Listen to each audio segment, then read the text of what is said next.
Muchas gracias por su asistencia y en esta sesión del Seminario de Investigación. El día de hoy va a presentar Simon Thunder, que actualmente está haciendo una estancia postdoctoral en el Instituto, y el tema de su charla es Colective, Plural, Identity. Entonces, bueno, ya conocen más o menos la mecánica del seminario. Simon cuenta con la programación de 50 minutos y luego abrimos una ronda de preguntas y respuestas. Muchas gracias, Simon. Bueno, nada. Gracias, Aurelia, and thank you to everybody for being here and being willing to listen to us talk about metaphysics in English. So I'm Simon, pleased to be here to share some of my research into collective plural identity with you. So let me start with the notion of plural identity. We'll get to the collective things shortly. So what is plural identity? Well, very simply put, plural identity is identity between pluralities, or not. So we're all familiar, I guess, with the notion of singular identity, identity between individuals. So that relation that every individual bears to itself and to no other individual. Well, plural identity is just the same, except it holds between pluralities, not between individuals. That, of course, raises the question of, well, what is a plurality? And the simple answer is that a plurality is just some things. So there's a temptation, I think, to think of a plurality as a kind of single set-like thing, which is somehow made up of many things, or that collects together many things in the same way that a set might collect together its members. But that's not what we mean by a plurality here. We just mean the things, right? So we can distinguish between a set of things and the elements of the set. Well, the plurality is just the elements of the set, not the set itself. Okay. Here's a definition of what a proper plurality is. So I'm using, by the way, these double letter variables to be plural variables. Well, I'll read that as XX or the X's, and that's supposed to stand for any plurality. So what it is for the X's to be a proper plurality is for the X's to have at least two members. Usually when we're talking about pluralities, we're talking about proper pluralities. So, for example, the atoms in this room, they're a plurality because there's more than one of them. Tom, Dick, and Harry, they're a plurality because there's more than one of them. So that's a proper plurality. Usually, plural logicians and people who work on pluralities also recognize that there can be improper or degenerate pluralities. That's a plurality that just have one member. So kind of a funny kind of a plurality. Nevertheless, it usually allows that there are these kinds of pluralities. So, for example, Tom on his own is an improper plurality with just one member, namely himself. And then plural identity then is just that relationship that every plurality, understood in the way that I've just outlined, bears to itself and to no other plurality. That's, of course, not a good definition, because if it were, it would be a circular definition, but it's a good characterization for now. There's a really standard view about plural identity, and it's so standard that it's really hard to find anybody who doesn't just assume this standard view. It's quite rare, I guess, in metaphysics and philosophy to find such unanimity, but nevertheless, everybody does seem to accept this principle, which I'm calling the extensionality condition on plural identity, ECPI for short. In logic, it is the principle that if the X's are identical to the Y's, or rather, the X's are identical to the Y's if and only if, for any Z, if Z is one of the first plurality, then it is one of the second plurality, or rather, Z is one of the first plurality if and only if it's one of the second plurality. Slightly more naturally, we might say the X's are identical to the Y's if and only if each member of the X's is also a member of the Y's, and vice versa. And even more naturally, we might go off that as the claim that the X's are identical to the Y's if and only if the X's and the Y's are the same members. So made up of exactly the same members. So this is the standard view about the nature of plural identity. Something else I want to kind of say at this stage early on is that the relation of plural identity is kind of a worldly relation. in exactly the same sense that singular identity is supposed to be a worldly relation. It's not something that we kind of just conceptualize in our heads, but it's a relation that's out there in the world. Things are distinct from each other or identical to each other, regardless of how we think about them. So goes the standard meaning. And it's the same with plural identity. And correspondingly, ECPI is supposed to be a claim about this worldly relation of identity. And in particular, it's a claim about the necessary and sufficient conditions for that relation to obtain. And it just says the sameness of membership between pluralities is necessary and sufficient for that relation to hold, to obtain. As I say, ECPI is almost always assumed without argument at all. I can give you a list of citations in support of that claim as well as my own. But here I've got a representative citation from the Stanford Encyclopedia of Philosophy, entry on identity, Noonan and Curtis. They just assume ECPI is true. And so what I want to do today is to be the annoying physician who tries to go against the grain. So what I want to do is to argue that ECPI, well, I'm not quite going to argue that it's false, but I'm going to argue that it's unmotivated, it's unjustified, and because it's a substantive claim about the world, about the nature of reality, if you like, if we don't have a good reason to believe it, we shouldn't believe it. So that's the broad plan for my talk today. I'm going to do that by considering what seems to me to be the three strongest considerations in favor of ECPI, and arguing that none of them give us good reason to accept ECPI. So first of all, I'll look at what looks like a strong intuitive motivation for ECPI, and argue that that doesn't work. Next, I'll consider an argument from Leibniz's law, from the identity of indiscernibles, and argue against that potential motivation for ECPI. And finally, I'll look at this idea that the conception of pluralities as ontological innocence, in the respect I'll explain later, also fails to support ECPI. So that's the bulk of the talk today. At the very end, I want to point out a consequence or a, so if my arguments are correct, then something interesting else follows. And that's that there are these two further modal principles that, again, everybody accepts regarding the nature of plurality, or the modal nature of pluralities. And I'll argue that the lack of motivation for ECPI affects the motivation for those principles as well. So that's the plan for this talk. Jumping right in then, so starting with the first argument for ECPI, what I'm calling the intuitive motivation. So I was kind of wrapping my brains thinking, well, why is it that so many philosophers endorse ECPI without argument? Why do they assume that it's true?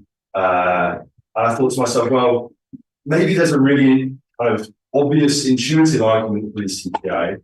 And it goes something like this. When we think about particular claims of plural identity, it seems as though the intuitive truth conditions of those claims, in every single case, matches what ECPI says. So think about particular cases of claims about plural identity, but it seems like ECPI gives the correct account of their truth condition. So there's ECPI again, or one particular formulation of ECPI, just so we have it there. Consider this claim of plural identity. Tom, Dick, and Harry are identical to Thumb, Whittington, and Potter.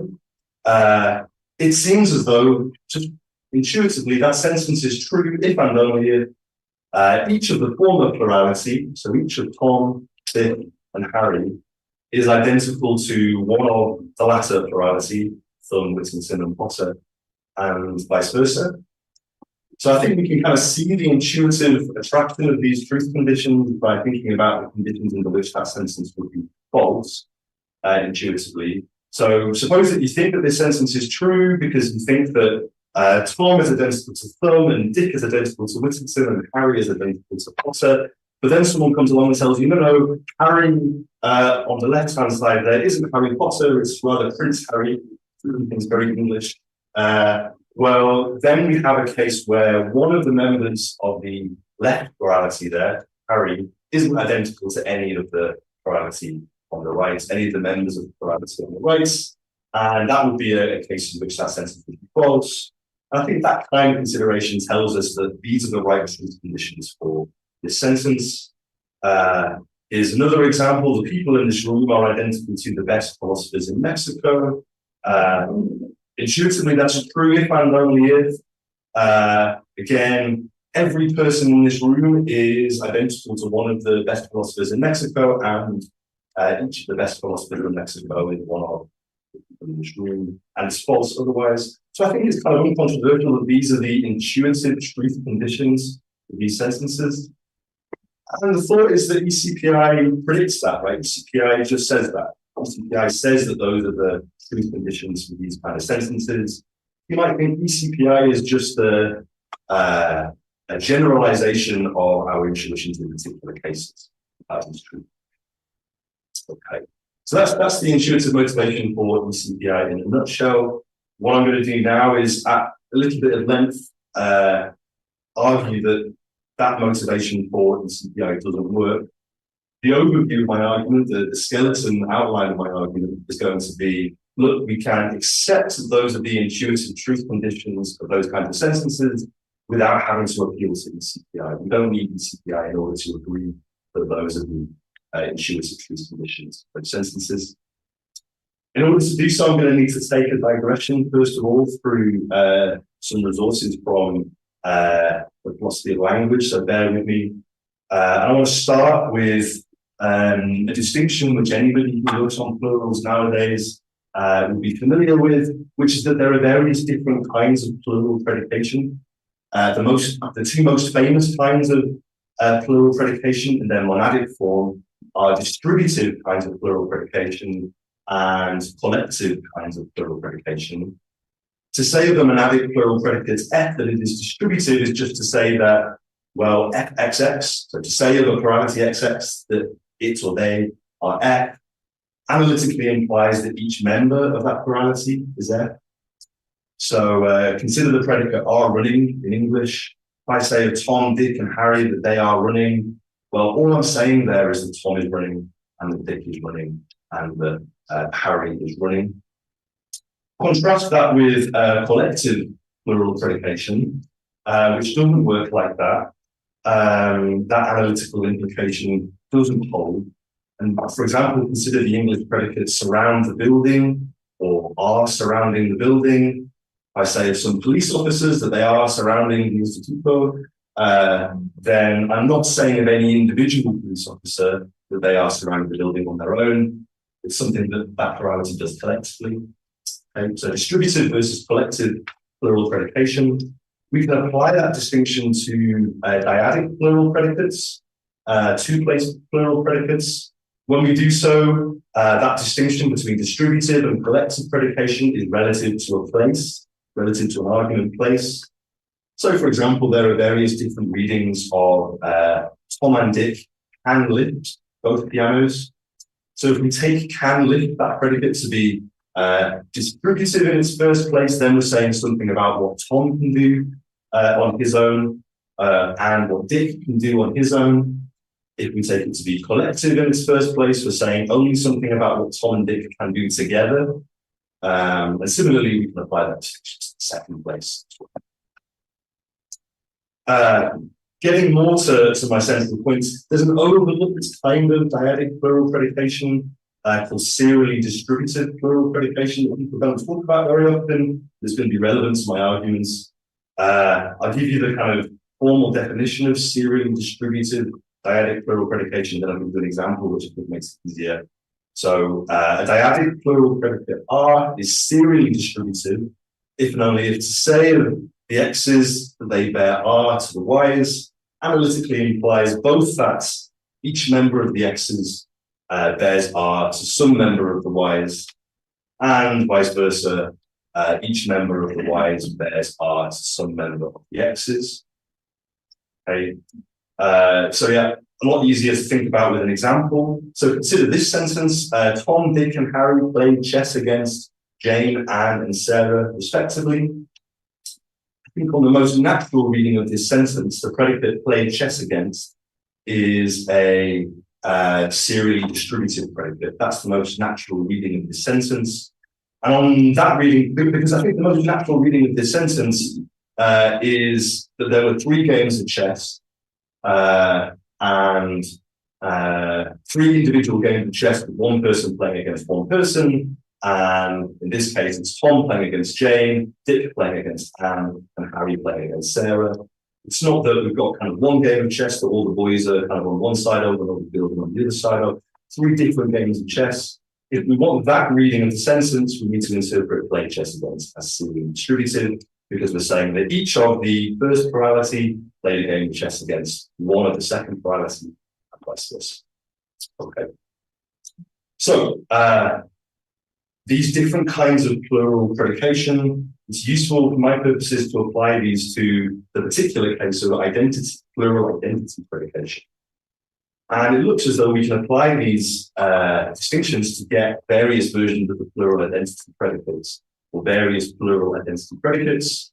So for example, we might have what we could call a distributed plural identity predicates, which we can stipulate to be distributed in both of its argument places, where to say that the x's are distributively identical to the y's is just to say that each member of the x's is identical to each member of the y's, and vice versa. So that just follows from the definition or the nature of what it is for a predicate to be distributed in both of its places. That's one version of the plural identity predicate. Here's a different version with a different analytical entailment. So we say that the x's are serially distributively identical to the y's, then what we're saying is that each member of the x's is identical not to all member of the y's, but just to some member of the y's, and vice versa. Again, that just follows from the definition of serial distribution.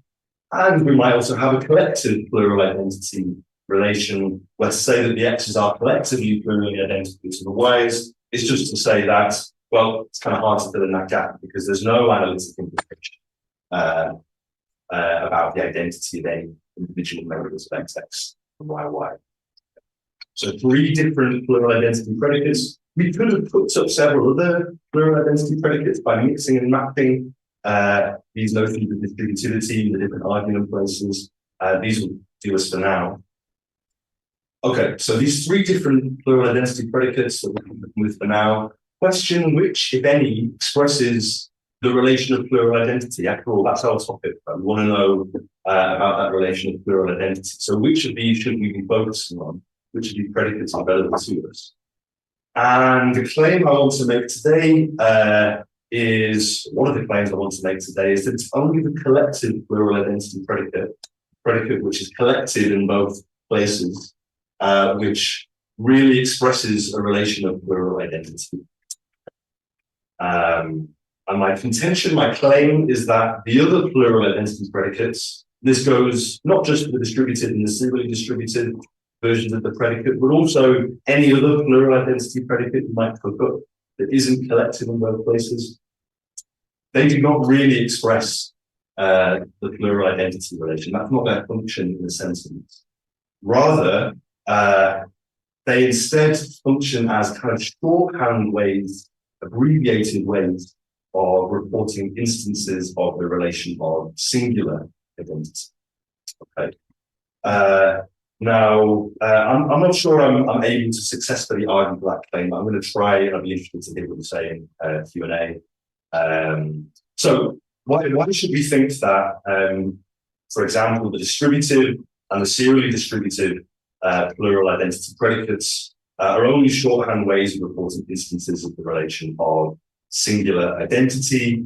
Well, notice that given the definitions we've just given, which remain there on the left, of these kinds of non-collective plural identity predicates, to say, for example, that the x's are distributively identical to the y's, just is to say it's analytically equivalent to the claim that each member of the x's is identical to each member of the y's, and vice versa, where that identity, so that the identity being claimed between each member of the x's and each member of the y's, is just ordinary singular identity, the identity between individuals. It's not plural identity.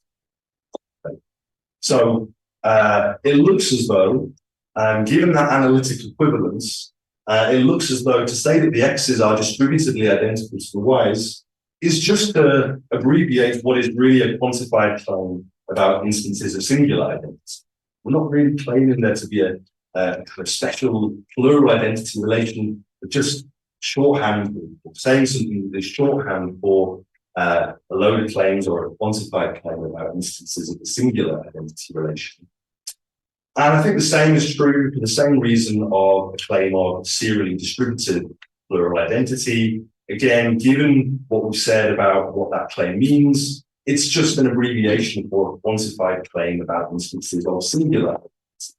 We don't mean to say that there's but it's not really doing the job of reporting the instantiation of a sui generis relation of plural identity. Let me try to make that point in a slightly different way, more or less the same point in a slightly different way, just to drive it home.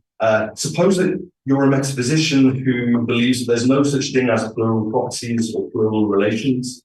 Maybe that's a crazy view. Metaphysicians hold all kinds of crazy views, so we should be able to entertain that kind of a view. Well, it looks as though to say that the x's are distributively or serially distributively identical to the y's would still be true whether or not there are really any plural relations, whether or not the relation of plural identity is really out there in reality. Okay. I think that could tell us that those claims of plural identity aren't really claims about the relation of plural identity. Right? They're doing something different. We don't need the relation of plural identity to render those claims meaningful. Contrast that with the collective plural identity predicate. That's not analytically equivalent to any claim, any conjunctive claim, any quantified claim about the identity of individuals. So it looks there in that case, that really does seem to be doing the job of reporting the instantiation of a sui generis relation of plural identity. That's my claim anyway, so I'm going to act now as though I've established that. People have been skeptical of that in the past, but I'm going to act as though I've established it. So suppose I'm right then, that it's only the collective plural identity predicate that really expresses the relation of plural identity. Well, remember that ECPI, this principle that we're considering, is stipulated to be a claim precisely about that relation of plural identity. And that tells us that we should interpret ECPI as using the collective predicates. So this is how we should understand ECPI. And yeah, so that's what ECPI says.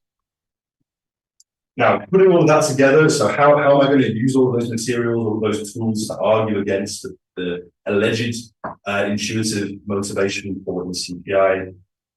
We'll consider again that the motivation for ECPI stemmed from sentences like this. So this one I called sentence P. Tom, Dick, and Harry are identical to Thumb, Whittington, and Potter. And I said that the intuitive truth conditions of P are such that P is true if and only if each of Tom, Dick, and Harry is identical to one of Thumb, Whittington, and Potter, and vice versa. I think the idea is, well, why does consideration of those intuitive truth conditions, why is that supposed to lend credence to, lend support to ECPI? Well, I think it's because of something like an inference to the best explanation. It's an abductive argument. We want to hold on to the idea that P has these truth conditions. We want an explanation of why it has those truth conditions. And the explanation that's forthcoming is that, look, the identity predicate in P is the collective one. It's the one that really reports the instantiation of the plural identity relation. And ECPI is correct about the necessary and sufficient conditions for the instantiation of that plural identity relation. So that looks to be a successful explanation of P's truth conditions and of sentences like P, right? So P is just one example. So that's why I think P's truth conditions are supposed to support ECPI.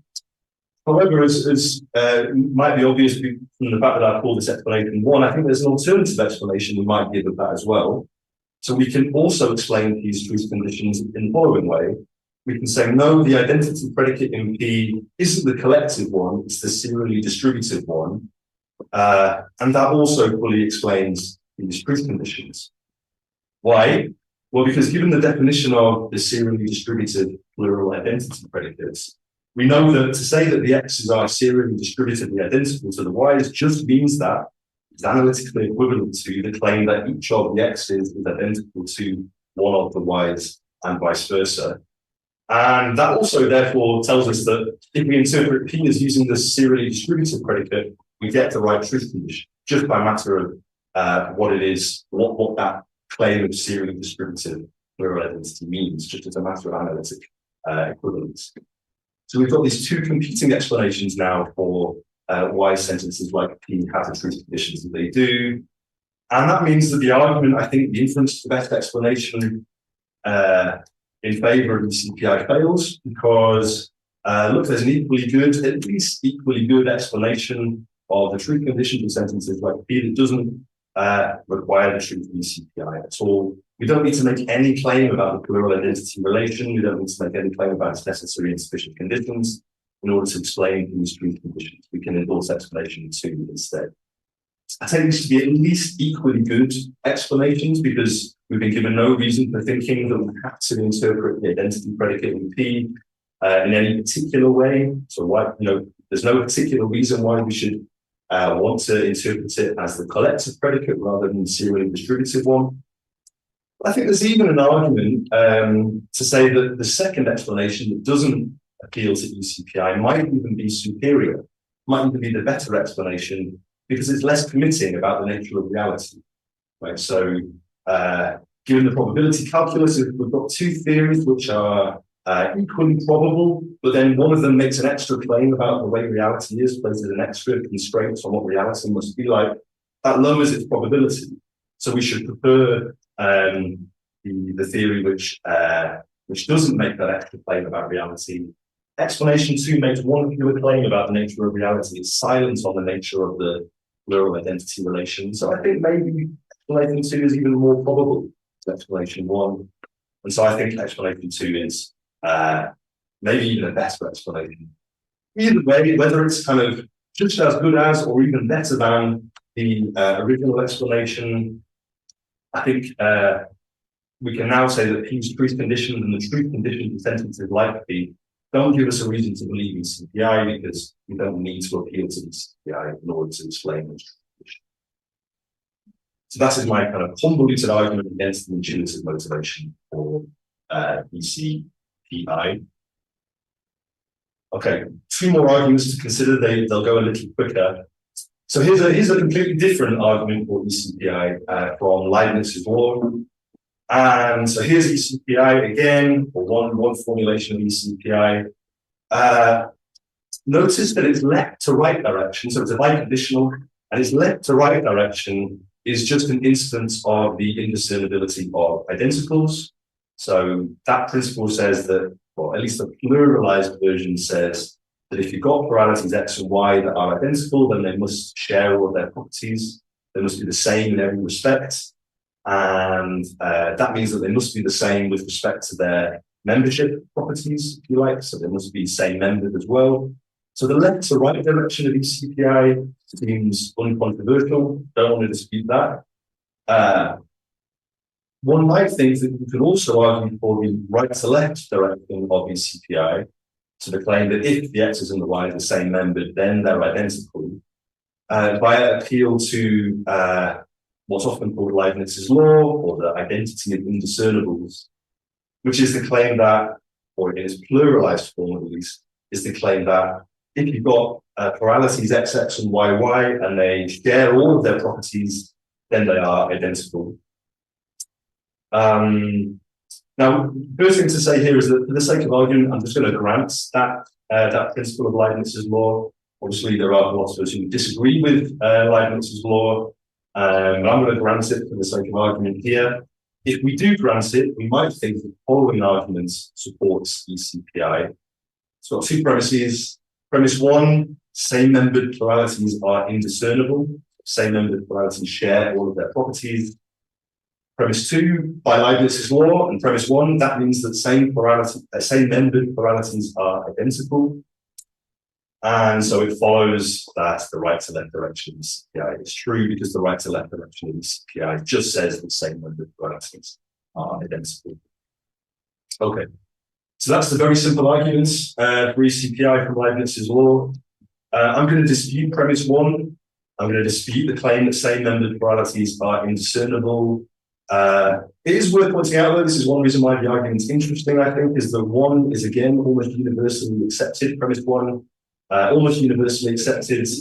But as with lots of principles when it comes to pluralities, it seems to me that it's universally accepted without arguments in most cases, again. So lots of people kind of explicitly treat something like premise one as an axiom. They don't argue for, they just assume. Florio and Linnebaugh do try to give some justification for premise one, the claim that same-membered pluralities are indiscernible, but their justification for that claim is itself motivated on the basis of ECPI. So in this context, in the context of this argument, that would be a question-begging or circular justification for that first premise, because this premise features in an argument for ECPI. And so, look, I just don't think we've been given any reason why we should accept premise one. It's the first thing I want to say about this argument. So either premise one hasn't been given any motivation, or it has been given motivation, but that motivation is illicit in this context, question begging in this context. What's more, I think, and again, I'm not sure about this, but I think there are some kind of potential counterexamples to premise one that I've been kind of toying with. None of them are uncontroversial, but I think they're interesting to think about. So, suppose that you think that philosophy faculties and football teams, like social groups like that, are pluralities. So they're not kind of single things made out of people, they're just the people themselves. This is a respectable view in the ontology of social groups, although it's far from uncontroversial. But suppose that you do have that view. You think that the philosophy faculty, for example, is just a plurality of philosophers, and you think that a football team is just a plurality of football players. Well, then it seems as though the same plurality that is the philosophy faculty, or at least the same people who make up the philosophy faculty, might also make up the philosophy football team. So suppose that there are 11 people, 11 philosophers in the philosophy faculty, and on Saturdays they play football. And so they form these two pluralities. Maybe they're just one plurality. I don't want to beg any questions at this stage. Well, it seems then that if that's the case, then we might have a case of same-membered pluralities that are discernible, that differ with regards to their properties. It might be that the philosophy faculty is well run. So all the administrative roles are divided out fully, and student marking and moderation is all done on time and stuff. But it might be that the philosophy football team, even though it's made up of the same members, is badly run. It might be that no one knows who's responsible for ordering the new kits, the new uniform, they're always late to their games, all that stuff. So that might be a case of discernible same-membered pluralities, which would be accounted for this one. I've also been thinking of a different kind of example. So I was trying to think of an example that's kind of analogous to the kinds of moves people make in the debate about material constitution in the singular case, when the case of individuals. So people tend to say, or people often say, if you've got a lump of clay and you mold that clay so that it constitutes a statue, well, the lump and the statue are discernible because they have different modal properties. If you were to squash the lump of clay, the lump of clay would survive, but if you were to squash the statue wouldn't survive. So different modal properties. And I was trying to come up with an analogous case in the plural case. So I was thinking, well, suppose that there could be an artwork, which is a plurality, and like a plurality of people kind of arranged in a certain way by an artist. And so we've got what we might call a plural artwork, which is a plurality of people kind of arranged in this particular way, I don't know, and the plurality of actors that are the actors who the artist is arranged in that particular way. So on the one hand, the plural artwork, that's one plurality. On the other hand, the plurality of actors, that's another plurality. Well, it looks as though those two pluralities instantiate different properties, different modal properties in particular. So if you were to scatter the actors, you would send them all home, then you would have destroyed the plural artwork, you might suppose. You wouldn't have destroyed the actors. They would survive and be sent home. If you wanted to avoid modal properties, we might kind of take inspiration from Kit Fine and say, well, maybe the plural artwork is Romanesque, has certain aesthetic qualities that the plurality of axes doesn't have. It's another way to push that point.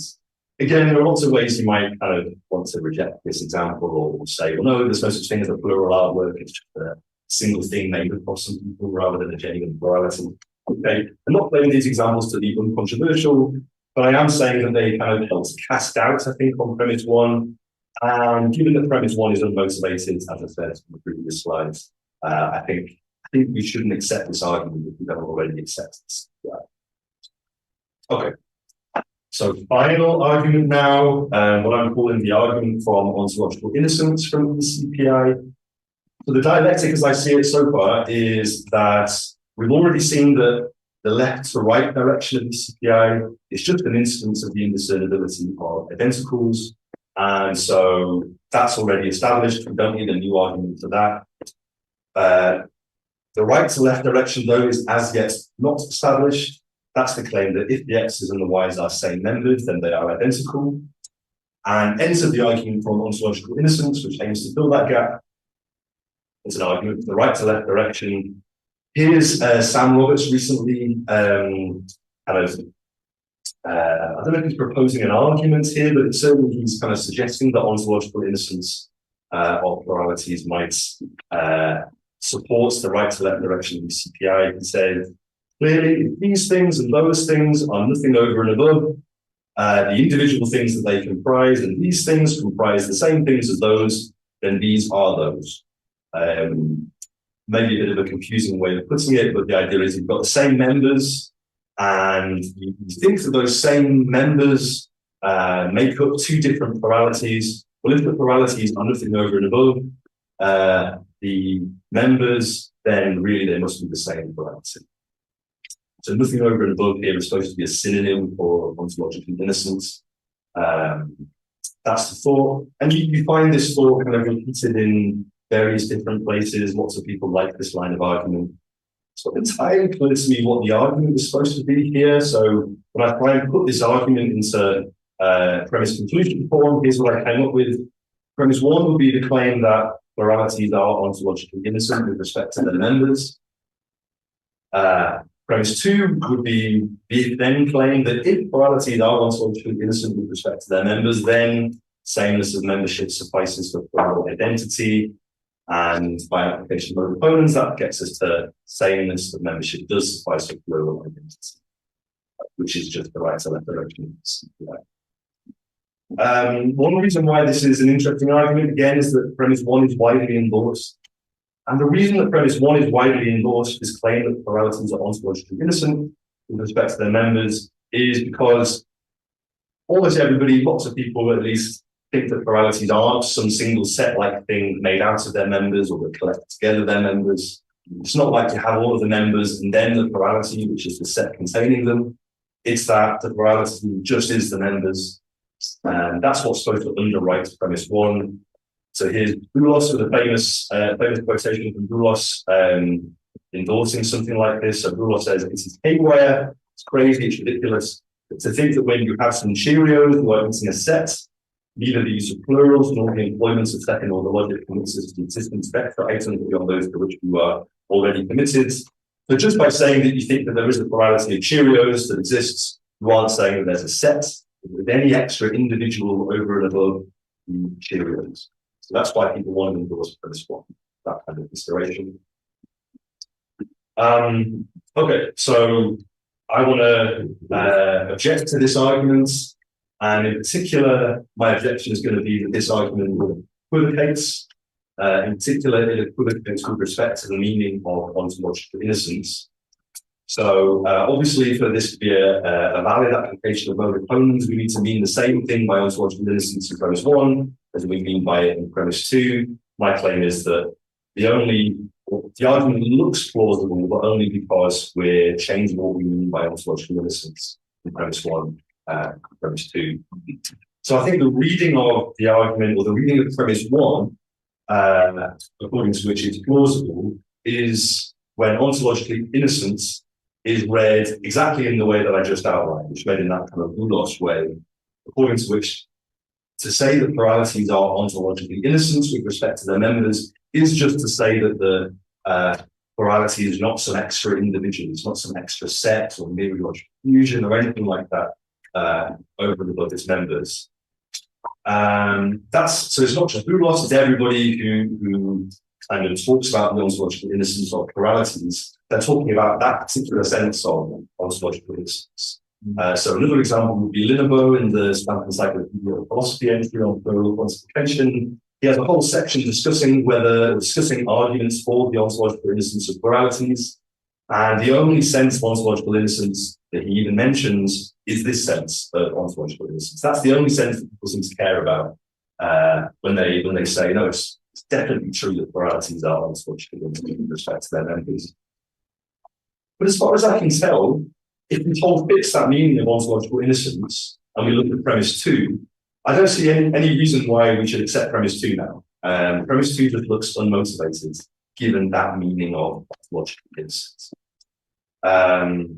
So look, as far as I can tell, there's just no contradiction in saying that the A's and the B's are same-membered, distinct pluralities that are nevertheless not individuals. So I don't see any reason why we can't maintain our denial that sameness of membership suffices for plurality, for plural identity, even whilst agreeing that pluralities aren't set like things. I don't think we've been given a reason to accept that. So on that reading of the argument, I think we can reject premise 2. Okay. What about if we read ontologically innocent in such a way as to render premise 2 true? Well, there is a reading of ontologically innocent, like a respectable reading of ontologically innocence, which would render premise 2 true. So if you think about the case of mereology, you think about often philosophers say that composite wholes are nothing over and above the parts that compose them. And sometimes they explicitly clarify that what they mean by that is that if you've got one set of parts, then those parts can only compose one whole. They can't compose two different wholes. So sometimes people do mean something like ontologically innocent, which would underwrite premise 2. In the plural case, that reading of ontological innocence would just be the claim that if you've got some members, then they can't make up two different pluralities. They have to make up just one plurality. However, if we read premise 1 in those terms, well, then premise 1 just turns into a statement of the CPI, a statement of the right to left direction of the CPI. So if we're reading ontologically innocent as analytically equivalent to the claim that you can't have two distinct pluralities made out of the same members, well, then premise 1 just says what the conclusion says. And so we haven't got a successful argument for conclusion, we've got a circular argument. So yeah, anyone who doesn't already accept the CPI hasn't been given any independent reason to accept premise 1 on this reading of the argument. And yeah, the rest of the talk up until now has been trying to show that they haven't given any further independent argument for that claim, which they would need to do to render this as well. That's the thought there. So, in closing then, my overall claim has been CPI lacks motivation and shown we shouldn't accept it. Consider this argument of intuition, which I think doesn't work. I think this argument of Leibniz's law also doesn't work because it has an unmotivated premise. And I think that the argument of ontological instance which it puts out equivocates. But I don't think any of those arguments work. Maybe there are more arguments out there. If there are more arguments out there, I think there are one or two more I haven't had time to talk about today, but there aren't many arguments for ECPI out there. So I think this is kind of a good case for the claim that ECPI lacks motivation. If that's right, just to quickly point out, that will also undermine two further widely accepted principles concerning the modal behavior of pluralities. Those two principles are the necessity of inclusion and the necessity of exclusion. The necessity of inclusion says that if X is one of a certain plurality, then it is necessarily one of that plurality. The necessity of exclusion says that if X is not one of a certain plurality, then it is necessarily not one of that plurality. Taken together in ordinary language, those two principles imply that, or equivalent to the claim that pluralities can't change their members across possible worlds. And so most people say that that's true. However, the only arguments that they give for that rely either explicitly or implicitly on this. Obviously, I don't have time to kind of go through the proof of that now, but in the longer paper on which this talk is based, I do that. So I think if we accept what I say, that there's no motivation for ECPI, that means that we shouldn't rule out the existence of same-membered, distinct pluralities, maybe, for example, the philosophy faculty and the philosophy football team, and nor should we rule out the idea that some pluralities gain and lose members across times and across worlds. Okay, thanks very much.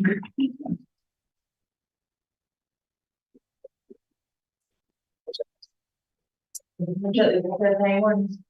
Bueno, tenemos espacio para preguntas y me consta que Simon entiende perfectamente inglés y español, así que pues, para su pregunta. Thanks for the talk. I had a lot of questions in English, so I think that's really best. So I have two questions, and I think they're very related. So towards the beginning of the talk, when you said that the notion of identity, the SD identity, doesn't really seem to be about plural identity because it's about really the members of the plurality, singular identity, right? But I was thinking, if we're really convinced that a plurality is nothing over and above the members, then we should expect that plural identity is just a matter of identity between the members of the plurality, right? So, of course, if we were to consider a principle of set identity that didn't mention the sets on the right-hand side of the biconditional, that would be funny, right? If we didn't mention that like every member of set X is a member of set Y. That would be funny if the sets didn't appear in that part, because sets are something over and above the members. But in case of pluralities, again, if they're nothing over and above the members, then why should we expect to see something like a plurality on the right-hand side of the biconditional if there are nothing over and above the members? If we only mention the members, the identity between the members, that to me should be enough and it should make sense. So when you said that as the identity is somehow misguided because it's not the notion of plural identity, I get confused for those reasons. And relatedly, so in your counterexamples to principle one, it seemed to me that you were assuming that pluralities are something over and above their members, right? In the case of the work of art, it seems that it matters a lot how they are arranged, right? The members of the plurality. So it's not that the work of art is just its members; it's the members and the arrangement. That's why the work of art doesn't survive being scattered. So the plurality of artists, it seems to me, it's a real plurality because it's just the members. But the work of art, it seems to me that you were assuming it's something over above their members. And the same with the other example with the philosophy faculty and the football players. Like, if I accept that there are pluralities and I believe that they are not over and above their members, I have no trouble saying that the football team is well run when it comes to grading and meetings and all that, and it's not well run when it comes to organizing a defense. Right? I don't have a problem talking like that. I just have to be more specific. Yeah, thank you. Thanks very much. So I'll take the second question first. So I think again it comes down to what exactly we mean by anything over and above. So I think you're right, but there's a sense in which to say that the work of art, the plural artwork, whatever, wouldn't survive its members being scattered or whatever. That does imply that the work of art is something over and above its members in one respect, at least. However, I don't think it means that it's nothing. I don't think it means that it's something over and above its members in the sense required to support the argument of multiple innocence or the right to left direction of the CPI. So, as I say, you know, all I want to hold on to when it comes to claims about pluralities being nothing over and above their members is the claim that the plurality is nothing over and above its members, in the sense that the plurality isn't a separate individual over and above its members. Yeah. So I think I'm happy with the idea that my argument here is going to require that plurality is something over and above its members in another sense. That's fine. But I don't think those other senses can get us to the claim the same number of plurality. So that's cool. Right. So could it be that you're working then with two different notions of plurality that require two different kinds of identities? So maybe there's some type of plurality that is nothing over and above the members, irrespective of how they are arranged. It's like we may need a principal identity for those guys, and a different principal of identity for works of art, where there are, you know, nothing over and above its members because of that they are not like a set, but it does matter a lot how they are arranged. It may seem to me that those two types of plurality require two different notions of identity. Yeah, good. I think what I want to say there is that, yeah, there might be multiple different kinds of plurality, but I don't think that means that we need multiple different notions of plural identity. Any more than in the singular case, we might say there's just one kind of notion of singular identity. However, there are different kinds of things which have different identity conditions. So, in the case of a set, so as you raised, set A is identical to set B, if only if they're if and only if they have the same members. We're not going to put that forward as kind of a general analysis of what it is to be singularly identical. I think we'd say, if someone tried to force upon us the kind of universal biconditional that said, you know, any two things are identical if and only if they have the same members, we'd say no, that only works for sets. So I think what I'm arguing against here, I think, is the kind of really universal general claim of plural identity, that it's, no matter what kind of plurality we consider, it's always sameness of membership, which is necessarily insufficient for that. It's a whole. I think it's consistent with what I say that there are true instances for a certain kind of plurality, as I say, but I don't think that means that we need two competing kind of conditions. But perhaps I'm kind of butchering your question a little bit. No, I think I understand where you're going, but so it seems to me that in the case of the work of art, it would be, I don't see how we can get an identity principle for that kind of plurality without mentioning the way they are arranged, the way the parts are arranged. Yeah. And I don't see how we would need to mention arrangement when it comes to the other type of plurality, just like a plurality of artists. And then that's why I was thinking that we may need two different principles, but I don't know, I just thought about it. No, it sounds right. I think I don't have to disagree with that. Okay. I think my complaint would be taking the identity principle for one kind of plurality, the plurality of artists, and trying to apply it to the group. That would be well.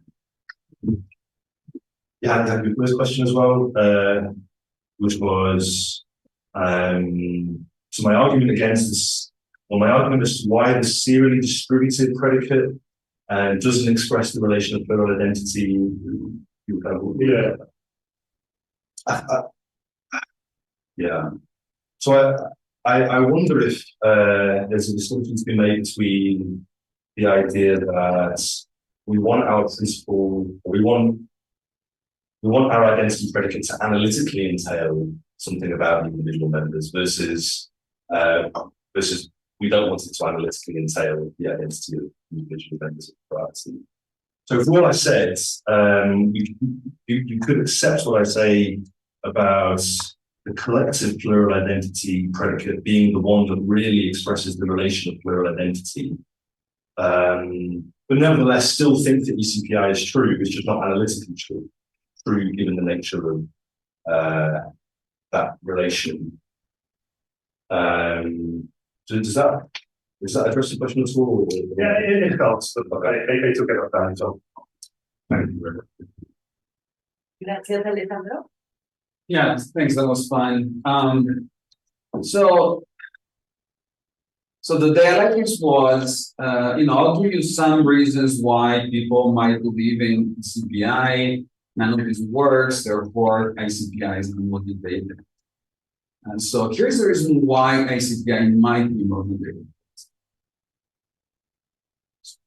So the arguments that you have provided in support of ICPI are like deductive from what they could tell. So I would start from like some kind of intuitions or principle, like I don't know, like this law, and then try to derive from those principles or intuitions. And one might think that instead, that's the wrong way to go about it, is that we should go adaptive, and thinking about the Williamson way of motivating general principles. And so one might think that the reason why we should believe it is, it's not that we derive it from something, but that it makes for a simple and powerful systematization of world.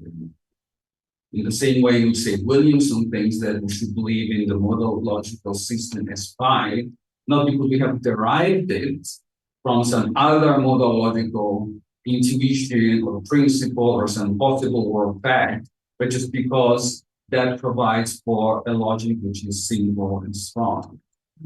And one might think the same about that, about the CPI, that if I have plural identity in my language, then I may want to adopt a CPI because it play a theoretical powerful role in my philosophical practice. And by analogy, I mean, CPI is essentially the analog of extensionality in set theory. And that is very useful. Like we all accept extensionality in set theory because it makes for a powerful and simple set theory. It's not that God came down from the sky and said, you have to accept extensionality. It just sets are simple to deal with.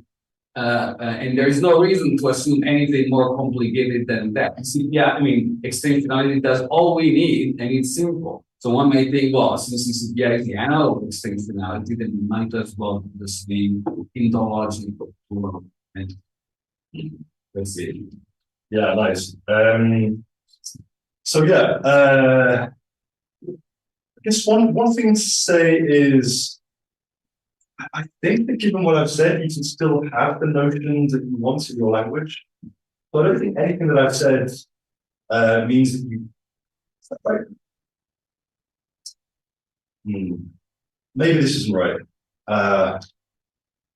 I'll say it anyway. Okay. So I'm still saying that you can use the serially distributive identity predicates meaningfully. I'm not saying there's anything effective about that.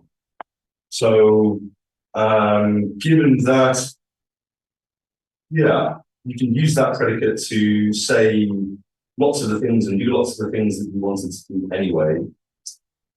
The reason that I doubt that is that, given that I deny the sameness of membership suffices for indiscernibility, then you might lose some of the expressive power if you try to recast everything with plural identity predicate solely in terms of the serially distributed plural identity. So you might lose some expressive power, I guess. Is that really cardinality? Well, I don't know. Just something simple like, in the past you might have said that, well, we know that plurality AA and plurality BB are identical, and so we can infer that they're indiscernible. But if I'm telling you now that you can recapture everything you used to do with that identity predicate with my serially distributive identity predicate, and I'm denying that sameness of membership suffices for indiscernibility, then now you can no longer infer from the fact that AA and BB are serially distributively identical to claim they're indiscernible. Okay. So you lose that, I guess. Having said that, though, there are, I think, attempts to recover lots of what people do in set theory in particular. I don't know anything about the details here, but I know that people do this. They try and recover everything that you do in set theory without relying on the principle of extensionality, just using other axioms instead. And that should make us maybe optimistic that we can do something similar in the plural case as well. So even if you deny this CPI corresponding in principle, you might still be able to do everything you could do before and have the same powerful theory. So even if we like Williamson's methodology, that might still not be fatal to my argument. All right. Can I follow up? Yeah. Yeah. So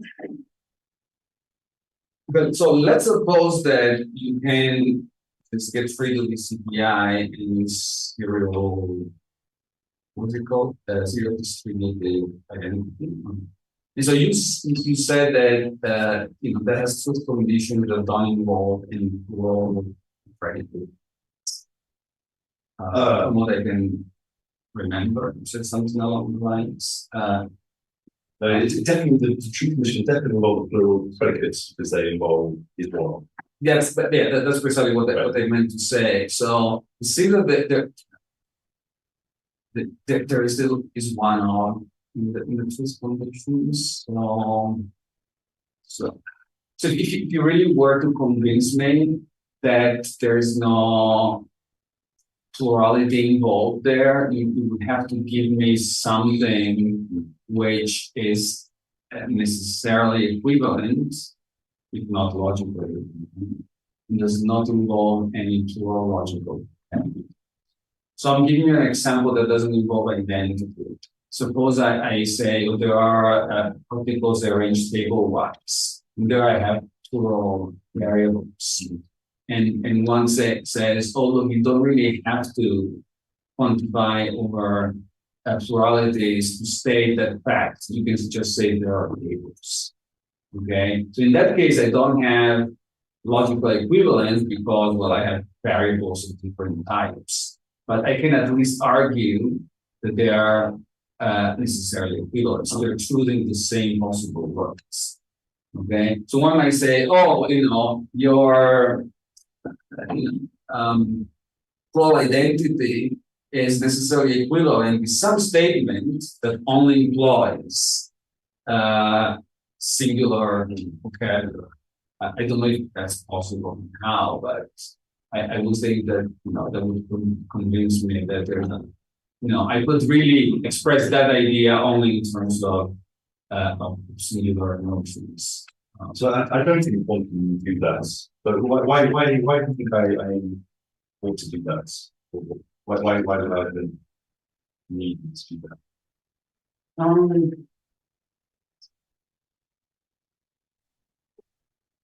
So the claim that the x's are serially distributively identical to the y's. My only claim is that doesn't report the instantiation of a plural identity relation. I'm okay with it having some irreducibly plural stuff in it, like the one relation. Okay. The reason has to do with this idea that the plurality is nothing over and above the individuals. So perhaps, if I were to state that fact, I would have to be able to just use singular vocabulary. I think this is the underlying reason. I just might be wrong with this. So that was the kind of reason I had in the back of my head. So yeah, that's what I wanted to say. Okay. Yeah. So it seems to me that that there's like covert, like plural ideology when I use serially distributed identity. Okay. And so when I say X is one of the So every one of the x's is one of the y's, and every one of the y's is one of the x's, and essentially employing some ideology which is very close to one of plural identity, plural identity side. So yeah, that's one way. I don't think I can phrase it better than that right now. Maybe wrong, but yeah. So again, the worry is that there's like a covert intuition about identity, plural identities underneath. But yeah, I'll give up. I think that's what Okay. Gracias. Guillermo, ¿Sí puedo hacer la pregunta en español? puede. Lo que puedo, Sí. no vas a entender. Bueno, no sé. Vamos a ver si puedo decir. Bueno, si no la entiendes, no es por el español, sino seguramente por lo que puede decir, quizá no tenga mucho sentido. Es que, mira, yo me quedé pensando en dos ejemplos de la historia de la filosofía. De conceptos que podrían usarse para responder algunas de las dudas, inquietudes o objeciones que tú planteas al principio general que llamas CP, ¿no? O sea, de que toda colectividad es lo mismo que nada más que los integrantes de ese colectivo. Y yo creo que si se modifican algunas nociones que tú utilizas en tus razonamientos, podemos seguir manteniendo el principio, pero complicando la ontología o complicando la filosofía de vida. Por ejemplo, en el caso de la identidad, nos presentas el ejemplo del equipo del Departamento de Filosofía, que también es un equipo de fútbol. Me acordé de la distinción modal de Scott. Recordarás que para Scott, además de la distinción real y de la distinción nominal, está la distinción modal. Uno podría decir entonces que el Departamento de Filosofía y el equipo de fútbol son idénticos en un sentido real, pero distintos en un sentido modal. El sentido modal que especifica Scott. Entonces, si tú dices que en la proposición, las proposiciones que das de ejemplo, ¿no? Donde no hay mismas propiedades, eso no significaría que el principio CPI es equivocado, sino lo que pasa es que tienes que desambiguar el concepto, o sea, tienes que tener una concepción más rica de lo que es la identidad y la diferencia. Okay. Se ve que pensaba sobre eso. Y la segunda tiene que ver con la teoría de los conceptos normativos de Bryan en el Principles of Mathematics. Una teoría muy interesante que ahí Russell claramente hace la distinción entre every, all y any. O sea, son tres tipos, o sea, en los tres casos, estos tres conceptos denotativos, estamos hablando de pluralidades, pero lo hacemos de manera distinta. En una hablamos del todo, en otra hablamos de la conjunción de cada uno de los integrantes, en el otro hablamos de la disyunción de cada uno de los integrantes. Entonces, en el ejemplo de los tres amigos que están jugando ajedrez contra los tres amigos, quizá desde una perspectiva russelliana, que tuviera ese mismo espíritu, te diría, pero lo que pasa es que estás aquí enfrentando una proposición que de alguna manera es ambigua, lo tienes que desambiguar, ¿no? Entonces necesitas meter más distinciones a nivel lingüístico. Y si tú, por ejemplo, hablaras ¿no? de la colectividad como o sea, de esos tres grupos de amigos, como una conclusión o como una discusión, etc., eso se podría resolver sin ningún problema. Entonces, no es un problema del principio, o sea, no es que el principio se está mal. Lo que pasa es que no estamos haciendo el análisis lingüístico adecuado, lógico-lingüístico. Y eso resolvería, digamos, creo yo, muchas de las cuestiones o de las dudas que estoy planteando a CPI, y se podría mantener ese PI sin ningún problema, ¿no? Y es no sé si otro lógico que pusimos. Gracias. Let's see how much I understood. So, on the first question, so about this distinction between real difference, nominal difference, and modal difference, I think I'm inclined to say, like all metaphysical inquiry, which metaphysical claims or which background metaphysical claims you accept are going to have a big kind of impact on the argument you propose. So I don't really have anything kind of clever or substantive to say about those kind of differences, other than to say in the tradition in which I'm working, people don't tend to make a distinction between real, nominal, and modal difference and identity. They just say, well, there's just identity. And if there's any difference at all, even if it's just a modal difference, even if it's just a temporal difference, historical properties or something, then that suffices for absolute distinctness. I mean, yeah, another thing that occurs to me is that interestingly, the only other person who rejects the CPI that I found is someone who they don't phrase their point in exactly the terms that you phrase them or that Scotus phrased them, but nevertheless, he does endorse the principle of relative identity as opposed to absolute identity. And so I think he would share at least this suspicion that there's not just one absolute notion of identity, we have to distinguish different kinds. Yeah. So again, I mean, in this talk, and right now, I don't have any kind of argument with that. Another thing to say, though, is that I think I did say something about how we might find a nominal distinction. So in the case of the artwork and the mostly of actors, it's not just a modal difference. You might also try and find an actual difference between the two, which is to say that, yeah, the artwork has certain aesthetic properties that the plurality of actors don't have. So the artwork is Romanesque, as the example I gave. The artwork is beautiful, even though the plurality of actors aren't, or something like that. With regards to the second question, yeah, again, I mean, it sounds right to me. So it sounds right to me that given that, and here perhaps I might have missed something in Spanish. It sounds right to me that given that we have these different kinds of plural predication, we do need to be careful to disambiguate. I mean, one thing that I thought you might have been arguing for would be, yeah, ECPI is completely true. It's just that, Simon, you're wrongly saying that it has to be interpreted with the collective predicate, which is where all the problems stem from. So if we interpret it in terms of the serially distributive predicate, then it's true. Yeah, I've got no quarrel with that. Apart from the fact that I think, whether I'm right about this, I don't know, but I think that it's the collective predicate which really hooks onto the relation of plural identity out there in the world, as it were. And given that ECPI is supposed to be a substantive claim about the world, about reality, we ought to, like, the interesting version of ECPI, the interesting disambiguation of ECPI isn't the one that is formulated in terms of the serially distributive identity predicate.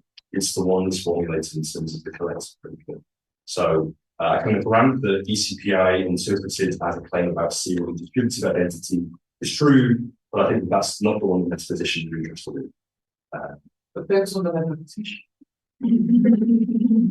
That does sound right. Yeah. Thank you. Yeah, well, some of the things I was thinking of were already asked, but let me try to. But first, one like little, probably annoying point, and if my questions are totally out of place, at least you may help to clarify things for me a little bit. When you define a serially distributive predicate, not identity, your example and your very introduction seem to assume symmetry. I didn't understand why. Maybe just like a little thing that maybe I didn't get why. But for instance, in the example of playing chess, obviously Tom can only play chess against Jane if Jane is playing chess against Tom. Right. But you know, like, I mean, there's so many relations that are not symmetrical. So I don't think this plays any role in your argument, but it's just kind of something that I didn't understand why you seem to define it in your very definition. All right, each member of the X's appears R to some member of the Y's, and why the other one as well? That doesn't, to me, it doesn't look like a definition of any R, only those R's that are symmetric, like playing chess or like identity.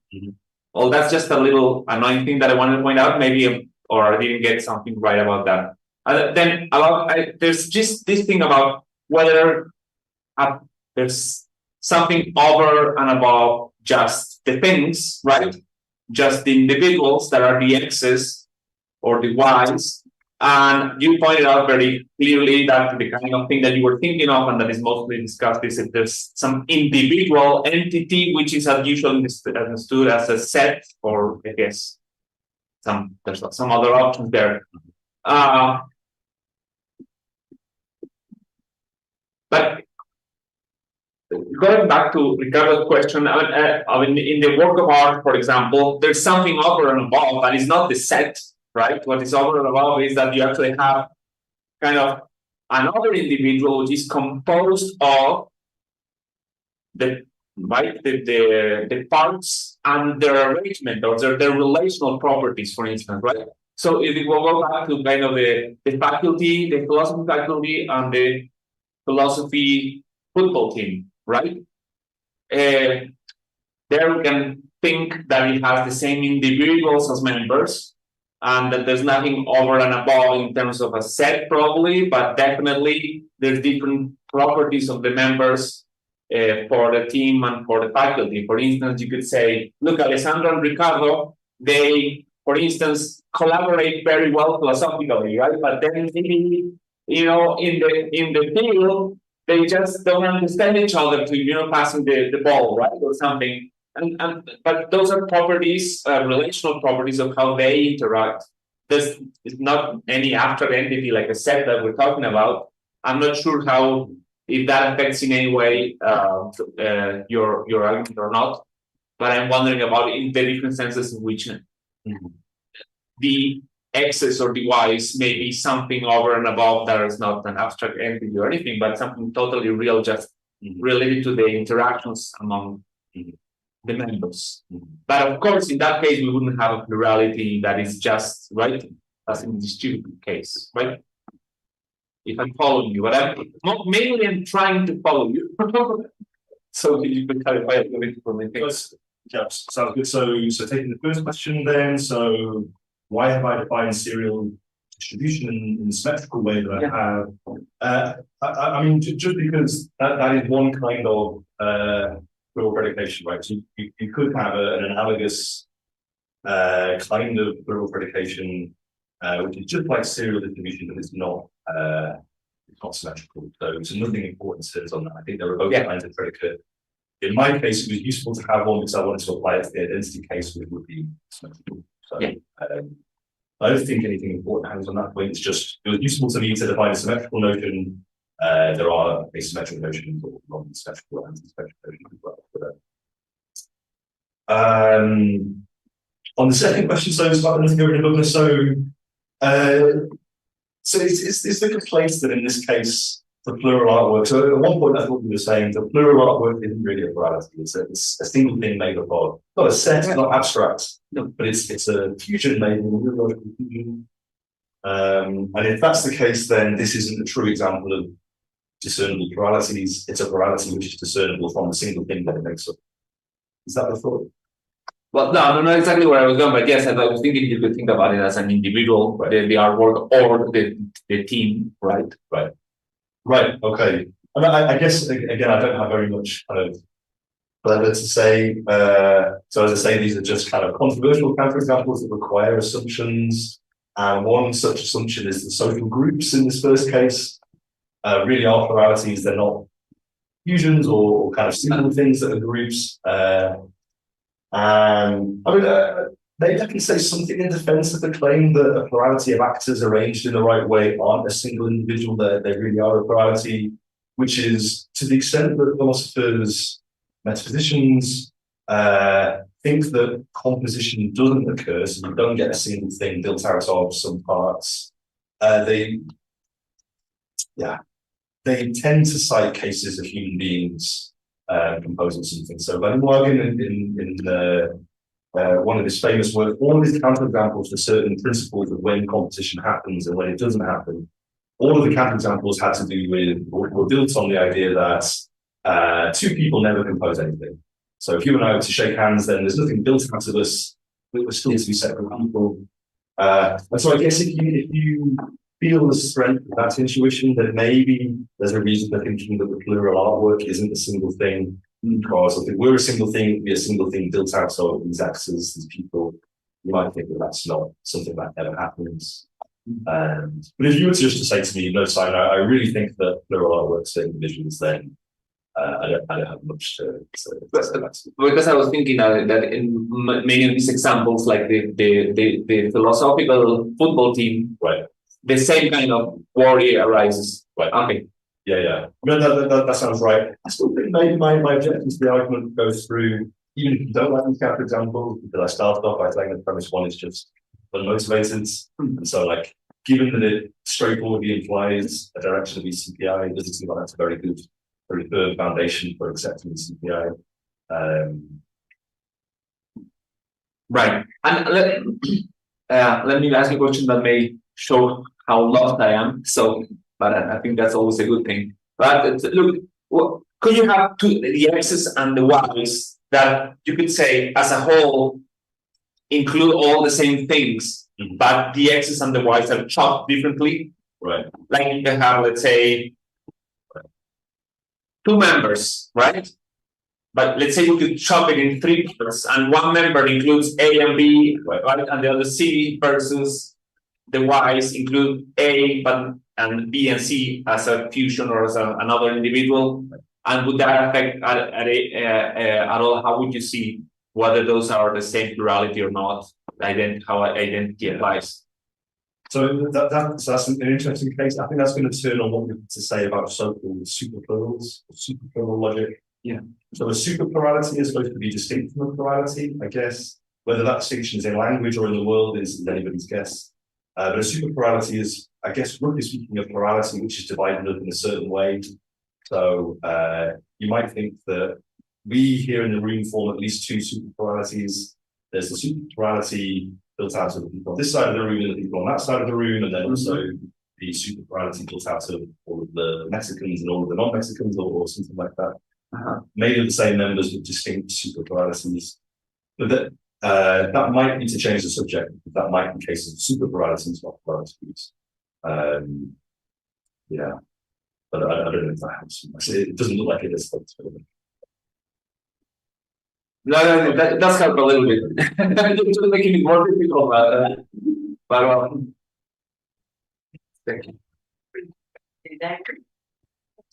Well, firstly, I wanted to say that the presentation was really clear, impressively so you need to teach me how to do that.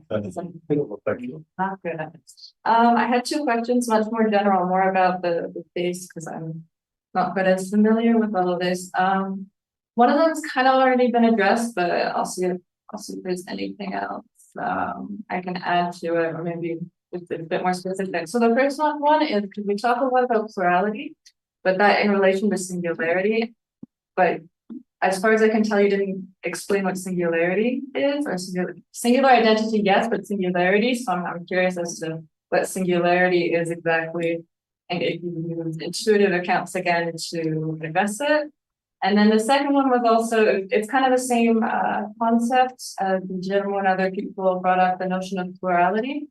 I was wondering throughout, why do you use one notion of plurality as right and others as wrong, or why one is supposed to be valid as opposed to others? Because I do know, for instance, I was thinking more of languages, so I know in Indo-European languages, that's how they work, there's singular and plural. But if you look at, I mean, I don't speak them, but Japanese or you could check Mayan, for instance, they have much more complex arrangements of plurals. So I'm not sure the one notion of plurality has to be different modalities of plurality as opposed to just kind of, I mean, some people might take that as intuitively the case. I don't know, but it's quite different. looking into. Thank you. Yeah, interesting. So singularity versus plurality. So what is something which is single or individual? Yeah, I guess it's something. I guess it's an improper plurality which has just one member. If you push me on that, I think I might just have to say, well, we've reached a explanatory bedrock, at least in my case. I don't know how to. Yeah, and I think there are people who deny that distinction is an objective distinction. So I guess I'm thinking of is this right? So I think it follows from the kind of neo-Carnappian program that there's no kind of objective fact about when you've got a single thing, or like what it is to be a single thing. So yeah, I guess there's room for doubt about that.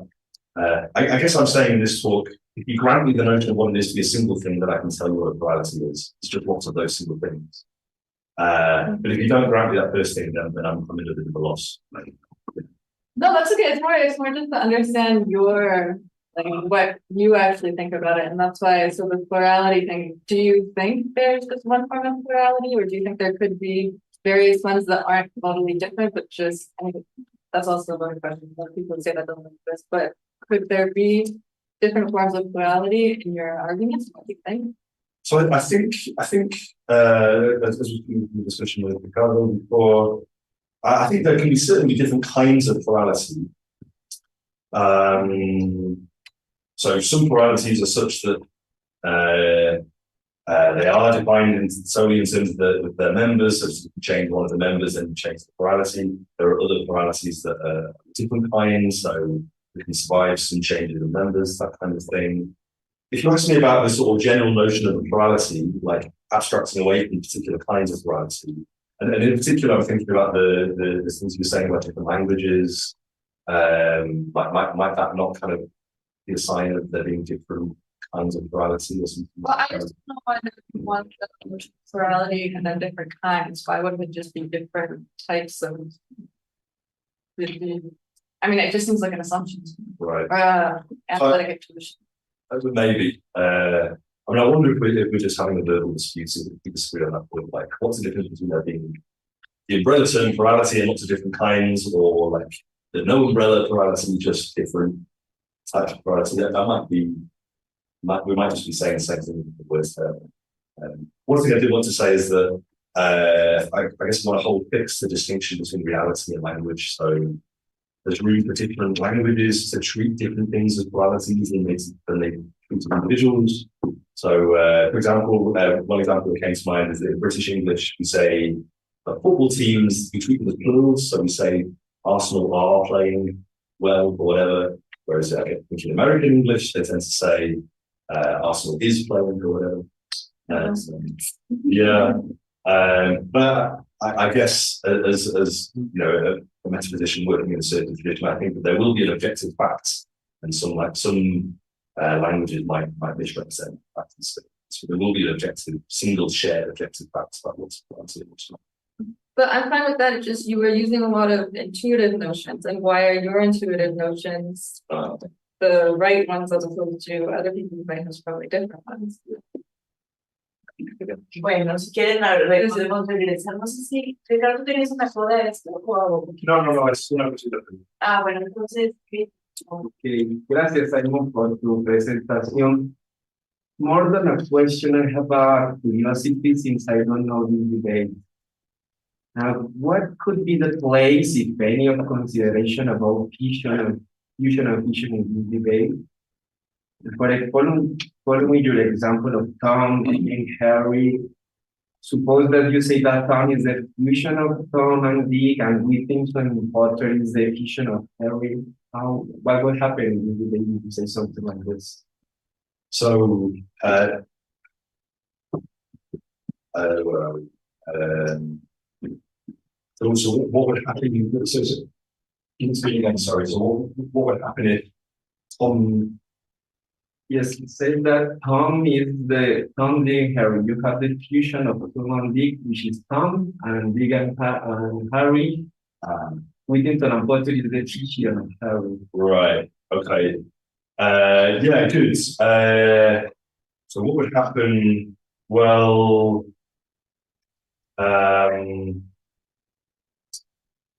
yeah, I guess it would depend on whether you accept composition as identity or not. So it seems to me. So on the left, when we say Tom and Dick, if you think that the plurality of Tom and Dick is identical to their fusion, then you'll think that Tom and Dick are identical to Thumb, if Thumb is their fusion. And so you'll have to look at you have to assess whether this sentence is true or false in light of that assumption. I haven't managed to work out whether the truth condition would be satisfied in that case or not yet, but I have to keep that in mind. I guess most people don't endorse the kind of strong composition as identity view, which would agree that Tom and Dick are identical to their fusion. They would say they're closely related to their fusion. If their fusion is Thumb, then they're closely related to Thumb. They're not identical to Thumb. And so this sentence would be false in that case, because Thumb is not one of plurality on the left, although he is one of plurality on the right in that case. That was, yeah, really interesting question. And there's a lot of debate in the literature over composition as identity, exactly how it is one of predicate would work. Like, does Thumb count as one of Tom, Dick, and Harry if Thumb is identical to the fusion of Tom and Dick? There's a lot of debate about that. It reminds me of something we read together in the seminar on a genie, so music of the genie and the cat and the mouse. So, yeah. Thank you. Gracias. Alessandro. Yeah, I'm sort of wondering that suppose that when we, make statement that some like they involve plural identity, then in fact we're using serially, distributed identity. Can we just introduce a constant, a new relation, which is plural identity, which just satisfies PCPI by virtue of being defined through SD identity. So the idea is that the X's are the Y is defined as the X's are SD identical with the Y's, which is the case if and only if every X is identical with some Y and every Y is identical with isn't PCPI satisfied for identity defined this way? So it seems right to me that you could introduce a relation that meets those criteria. So I mean, it seems to me that maybe that PCPI might be true, but we just don't need to assume it. It just comes for free.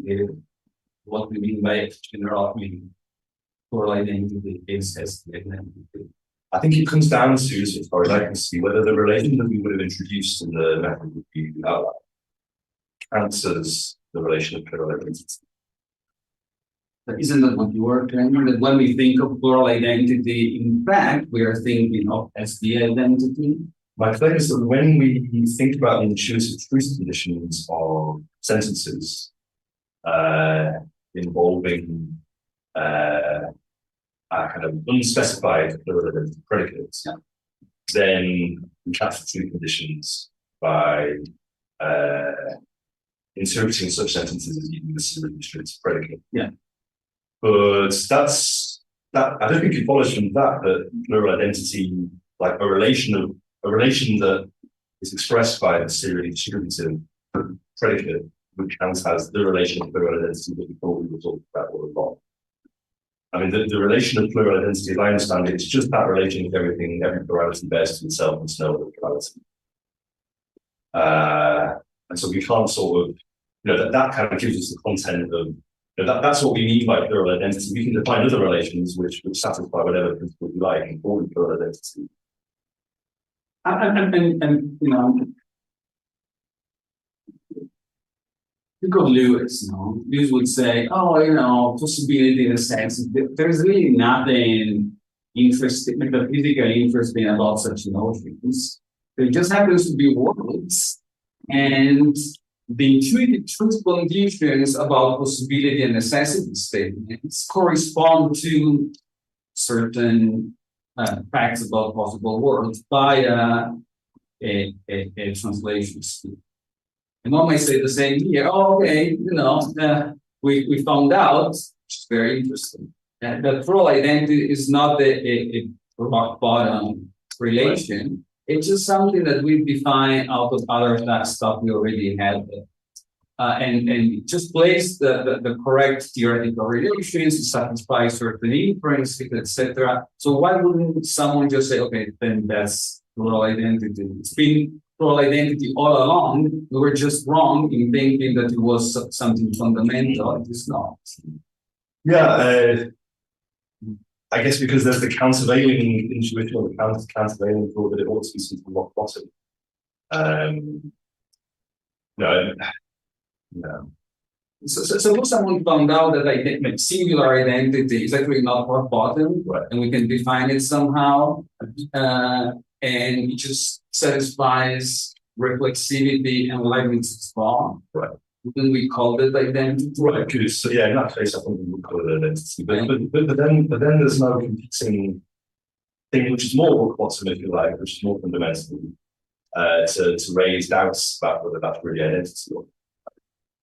Whereas in this case, we've got whatever is expressed by the collective plural identity, which isn't defined in terms of singular identity or the non-fundamental notion. So that's going to be more fundamental than a notion of plural identity or a relation of plural identity, the serially distributive relation, if you like, which is defined in terms of non-fundamental notion. So it seems to me that, well, given that we have a choice between whether to call plural identity the less fundamental one, or whether to call it the more fundamental one, it seems like the better candidate is the more fundamental one.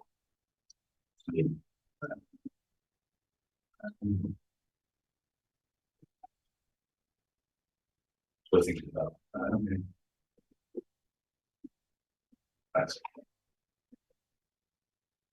Yeah, it's just a very quick question. Maybe you answered this already from the top and I got distracted or something, but so in this slide, so with this I understand fairly well what distributed identity is, what SD identity is, but I need more help with collective identity because everything that the last point says, it really is that it's the collective identity is not distributed identity and it's not S identity, but if I have to say more about what it is, I personally wouldn't know where to start. So, right. Help me out. Yeah, nice. I think that's it about this. Yeah. So I think what I want to say is that the only informative thing we can say about collective plural identity is more or less the only informative things we can say about singular plural identity, which is, well, it's the smallest equivalence relation to satisfy Leibniz's law, or this predicate picks out the smallest equivalence relation that satisfies Leibniz's law.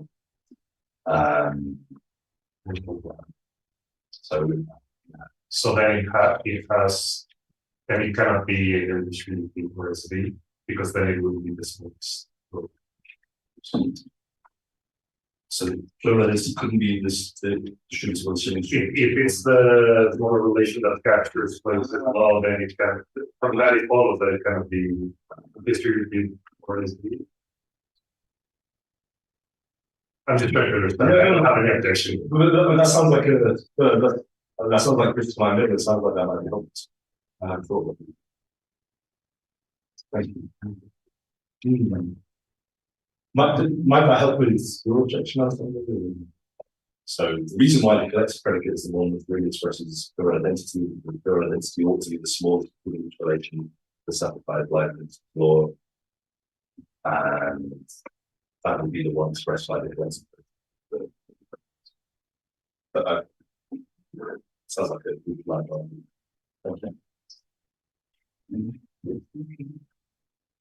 Well, I have a small question actually about I would like to have an alternative way of analyzing collective identity. Like right now, you just if there is a substitute you're thinking for the CPI, that would give an account of both equivalence and symmetry between plural identities. If you're like hoping to get there, or once you like made a claim against ECPI, if that's part of your project.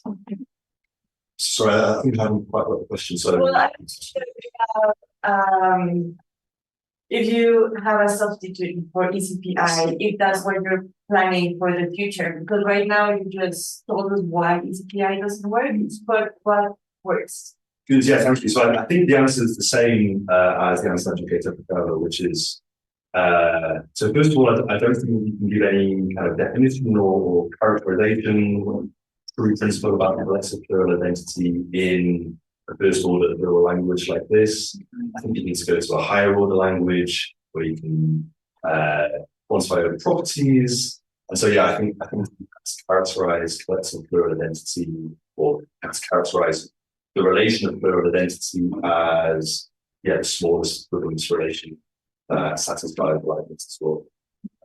So yeah, four properties in the property sets have the property. Sorry, for all properties, if the x's are identical to the y's, then then the x's have that property if only the y's.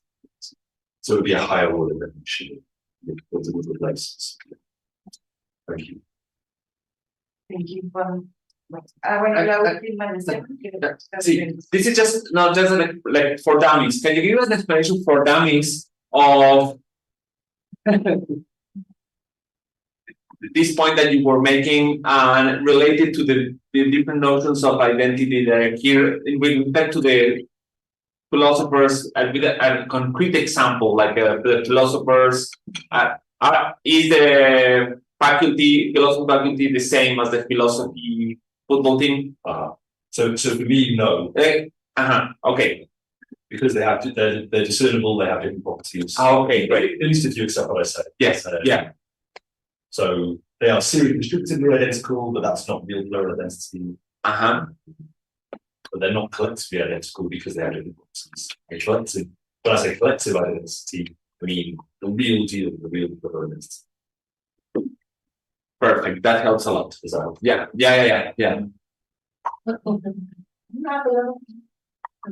I also have a topic question. I don't understand why you appeal to artworks and to some complicated samples when you already talk about collective properties, as for example, Lucía and I lived in a piano, and that obviously doesn't apply to Lucía and I are 2 meters apart. And that's a property that I don't know. It seems to me that it reveals the intuition, it appeals to the intuition that you want to appeal to without going to the argument. Okay. Is it right or missing something? So the suggestion, as I understand it, is there's an easier example of same-ended discernible pluralities, namely the plurality of two. Why are they discernible? Well, because right now you have the property of lifting the piano, let's say, but like in 5 minutes you wouldn't be lifting the piano anymore, something like that. Yeah, something. Okay. So I think those kind of examples are always going to be controversial, which is why I come up with these examples instead, because of the temporal dimension. So I guess the idea is, well, at the moment in time when you are both lifting the piano, there is no other plurality made with you which is not lifting the piano. So there's no kind of competing discernible plurality. Similarly, in 5 minutes' time, when you stop lifting the piano, there's just the plurality of B2 that isn't lifting the piano. There's no other plurality made up of the same members that is lifting the piano. Sort of. So I think people would say, well, you might want to say, well, the plurality of plus in 5 minutes is lifting the piano, or it's not lifting the piano, with the plurality of B2 right now is lifting the piano, but most people will say, because there's the kind of temporal element there is going to bring in ways to resist that. Hence why I try to go for pluralities which exist at the same time as each other in order to try to avoid those kind of groups. Okay. Thanks. Bueno, muchas gracias, Simon.